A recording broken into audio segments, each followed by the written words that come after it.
Imagina, por un segundo, el olor acre del humo despertándote en mitad de la noche. El calor es insoportable, el aire es denso, tóxico, y el rugido de las llamas devorando todo lo que amas ensordece tus pensamientos. Logras salir, apenas con lo puesto, viendo como tu hogar, tus recuerdos y tu vida se convierten en cenizas frente a tus ojos. Cuando los bomberos logran sofocar el infierno, entran entre los escombros humeantes. Todo es negro, todo es carbón.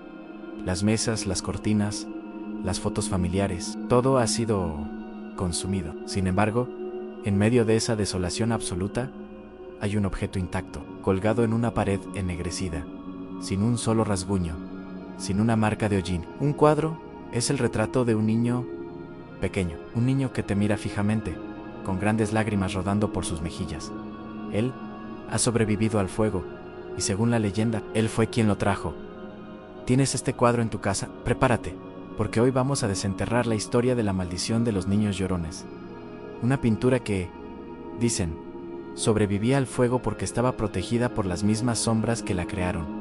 Bienvenidos a la oscuridad. Soy su narrador, y esta noche no querrán apagar la luz. Para entender el pánico real, tangible, que sacudió al mundo en la década de los 80, debemos viajar atrás en el tiempo. No hablamos de una leyenda urbana nacida en foros de internet, ni de un criopista moderno. Hablamos de un miedo que se imprimía en papel periódico, que se discutía en las mesas de cocina y que llevó a miles de personas racionales a cometer actos de histeria colectiva en plazas públicas. Todo comienza con un artista, Bruno Amadio, conocido por el mundo bajo el seudónimo de Giovanni Bragalón, un pintor italiano que, en la posguerra, encontró un nicho peculiar, melancólico y extrañamente atractivo para la época: retratar a niños huérfanos, niños con la ropa gastada, la mirada perdida y siempre, siempre llorando. Sus obras, conocidas como Los Niños Llorones, se convirtieron en un fenómeno de ventas masivo. En los años 60 y 70,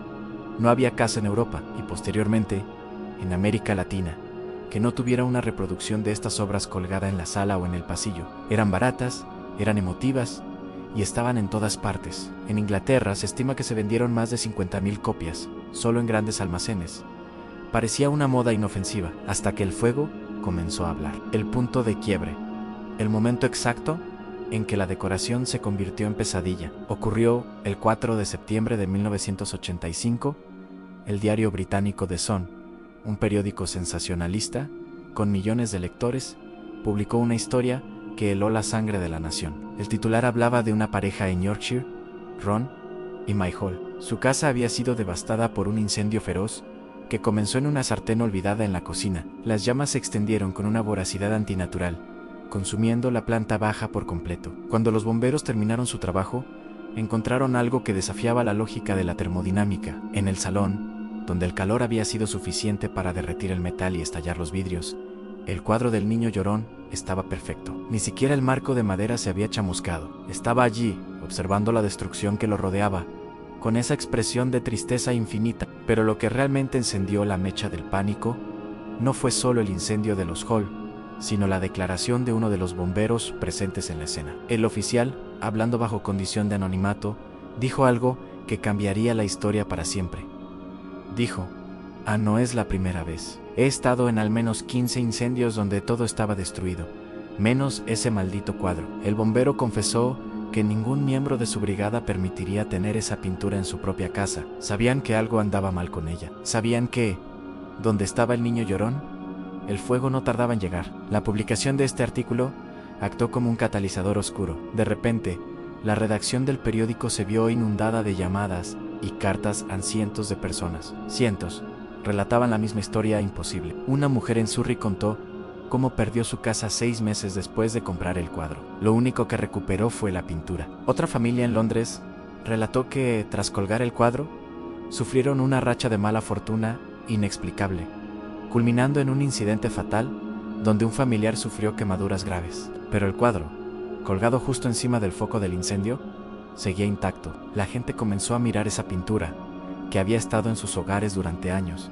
con una nueva y terrible sospecha. Esos ojos llorosos no eran de tristeza, sino de advertencia. La histeria cruzó el océano. En Chile, la leyenda cobró una fuerza aún más siniestra, mezclándose con el folclore local y el miedo a lo oculto. Se decía que si girabas el cuadro 90 grados, la figura del niño se transformaba en una mueca demoníaca, como si el propio devorador de almas estuviera escondido en los trazos del pintor. Los programas de televisión, las revistas de misterio, todos hablaban de la maldición. Se decía que colgarlo era invitar a la desgracia, al desempleo, a la enfermedad y finalmente al fuego purificador.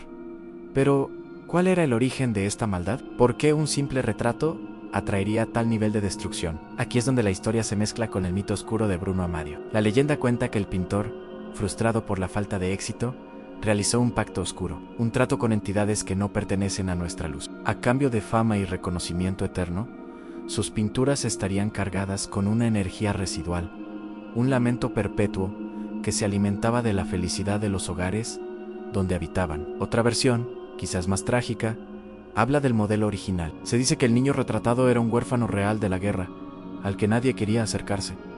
Le llamaban el niño diablo. Se rumoreaba que donde quiera que este niño iba, los incendios se estallaban espontáneamente. Un sacerdote habría advertido al pintor: no lo pintes, el niño trae la desgracia.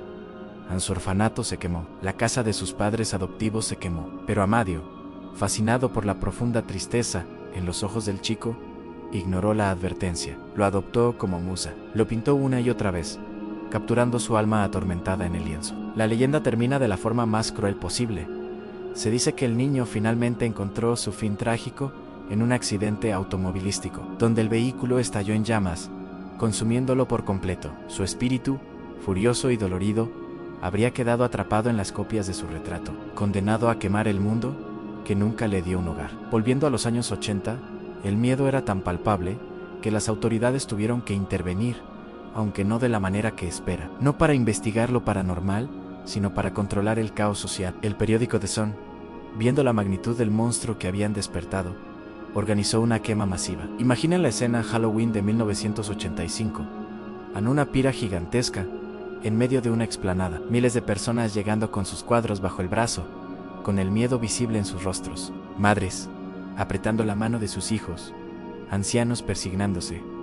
Uno a uno, lanzaron los cuadros a la hoguera. Las llamas se elevaron alto, lamiendo los rostros de papel de los niños llorones. Fue un ritual de purificación moderno, un exorcismo colectivo televisado. Se quemaron miles de cuadros. La gente vitoreaba mientras el fuego consumía aquello que tanto temían. Creían que al quemarlos, rompían el vínculo.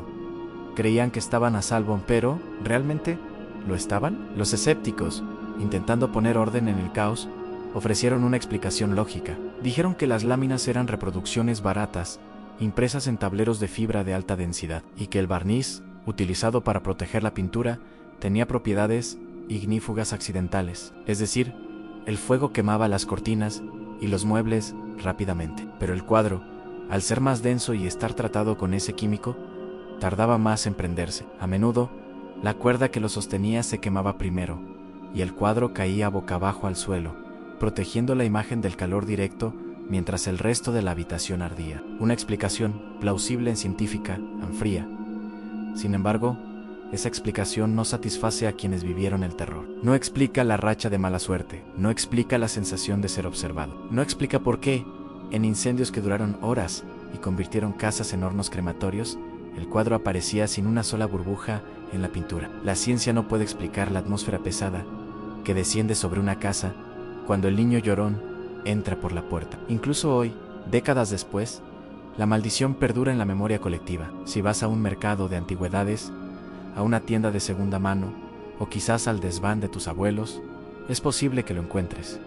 Esos ojos grandes, húmedos, brillantes, esa lágrima perpetua a punto de caer. Te mirará desde la esquina de una habitación polvorienta y sentirás un escalofrío. Hay quienes dicen que para romper la maldición no basta con quemarlo. Eso solo libera al espíritu enfurecido. Dicen que debes regalarlo a alguien que no crea en la maldición, o reunir al niño con el cuadro de la niña llorona para calmar su soledad. Pero, ¿te arriesgarías? ¿Te arriesgarías a probar si es solo un mito? Esta noche, antes de dormir, revisa los pasillos de tu casa. Mira los cuadros antiguos que decoran las paredes de tus familiares. Y si ves a un niño llorando, con la ropa gastada y una mirada que parece atravesar tu alma, no enciendas ninguna vela cerca.